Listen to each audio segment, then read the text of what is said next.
This painting is called My Heart is Beautiful. It's 7 feet 11 inches tall by 12 feet wide. It's painted with acrylic on canvas.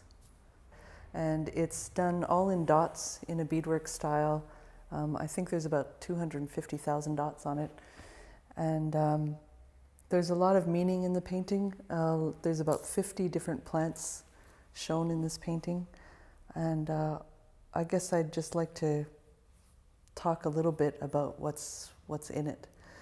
First of all, the roots are shown in all the paintings that I do, and showing the roots is symbolic of that there's more to life than what we see on the surface, that our ancestry has great influence over our lives, and that we need nurturing from Mother Earth in order to survive.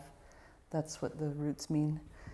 The stems go up, and out of the stems emerge all the different plants, and the plants are all coming out of sort of single stems, which simplify the interconnectedness of everything in life, that nothing is disconnected from each other. Some of the plants that are in this painting are, well, first of all, this painting was done over a 4-month period over the summer of 2009. And I spent a lot of time going out on the land, spending a lot of time with the plants. And so the plants that are shown in this painting are ones that are plants that I got really close to this summer.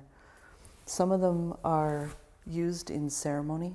For example, strawberries, and there's cedars, and wild rice are used in traditional ceremonies. All of the plants have medicinal qualities. Some of the flowers that are shown are just abstracted beadwork patterns and are not any particular plant, but there are quite a few that are actual plants. Like, for example, blueberries. Blueberries have great medicine in them, and we go out and pick them in the summers, and they've got a lot of nutrients. This one's called dogbane. It's a plant that I just got to know a little bit better this summer. This one's called blue flag. This is pond lily. I've had a kind of a personal connection to this one for a while. The root can be eaten almost like potato. It's kind of starchy. Wild rose, of course. The rose hips, they say that 3 rose hips is equivalent to the same vitamin C that's in 1 orange. And the rose plant is full of medicine. This is called a pitcher plant. And it's one of the only carnivorous plants that exist. Flies will fly inside, and they have little hairs that grow down in there, and the insects can't get back out, and then the plant will actually digest the insect and use it to grow. And the other one, this is a sundew. They grow really small by the water, and they have little sticky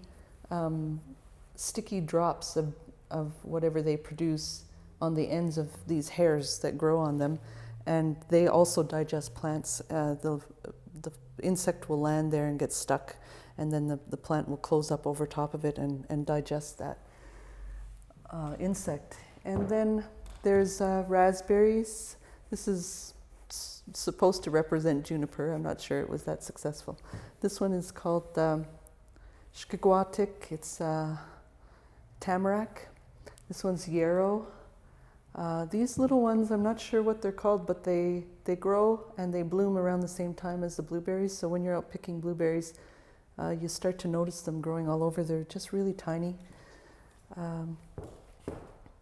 This is a pink lady slipper. Its root has a lot of medicine in it. This is a bearberry, and a lot of people use these leaves for kidney and urinary problems. This is called sarsaparilla. I think in Cree, that's how I know how to say it. Wapsosipik. It's probably rabbit something, and its leaves are good for all sorts of things, and nerves, and other things, and its roots are good for other things. The berries, you can eat them, but they're kind of mealy. Nobody really eats them. The animals don't really eat them either. This one is called Old Man Whiskers, and I don't know what the name is in Ojibwe or Cree, but the plant, I've always seen pictures of this in books, and I've always wanted to meet this plant in person. And this summer I got a chance to meet the plant and to pick some of it. Its roots are very powerful medicine, and its leaves can be used for other things too. This is cedar. This is tiger lily, and there's stories about tiger lily and her relationship to Nanabush. This is supposed to represent spruce. This is a plant called leatherleaf. It grows in moist areas. Its stems are really tough, and its roots are really tough.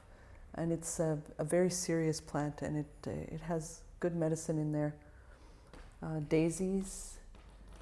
These ones grow on the prairies. They're called, I think, purple prairie coneflower. There's a number of plants that I have that, a few of them, like this blanket flower here, that grows on the prairies too. I was able to go out fasting this last May at my auntie's place in Saskatchewan, and so there's elements in this painting that have to do with that fast, like the spider webs and a little tick that I put in there. And there's ribbons that I've hung. Oh, I haven't hung them, they're painted, but they're ribbons, and those colors are the colors of my auntie's lodge. And what else is in here? There's oak and wigwas, the birch, and pine, and nenotic, the maple, choke cherries. I said strawberries already. There's wild rice over here, which is just such a beautiful plant. And the cattails, sumac, dandelion,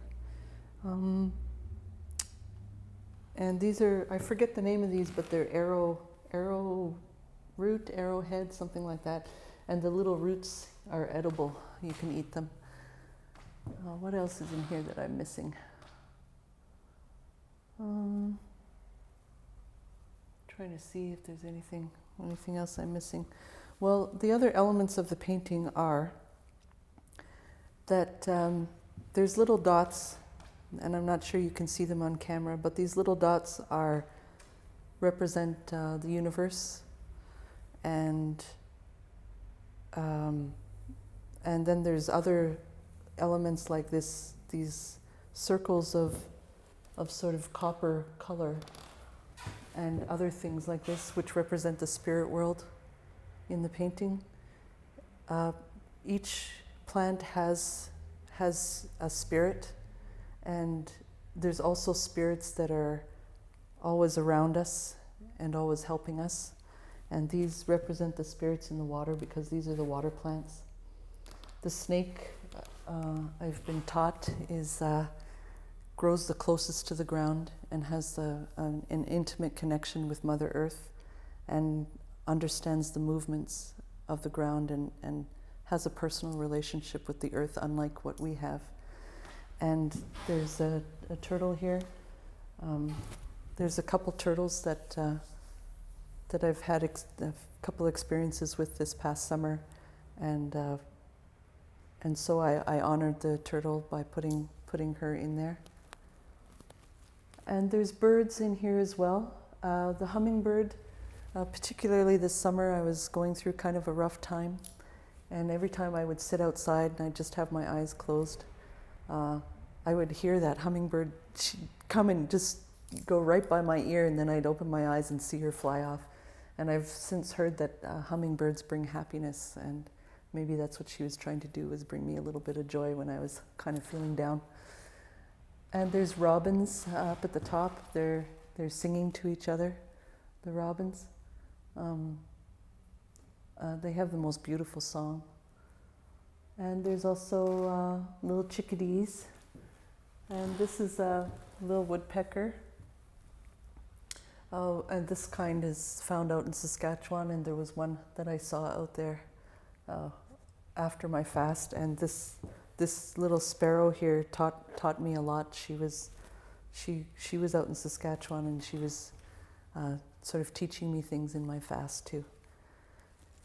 And I think that is about it for this painting. It's a very meaningful painting, and there's a lot of different layers to it, and it's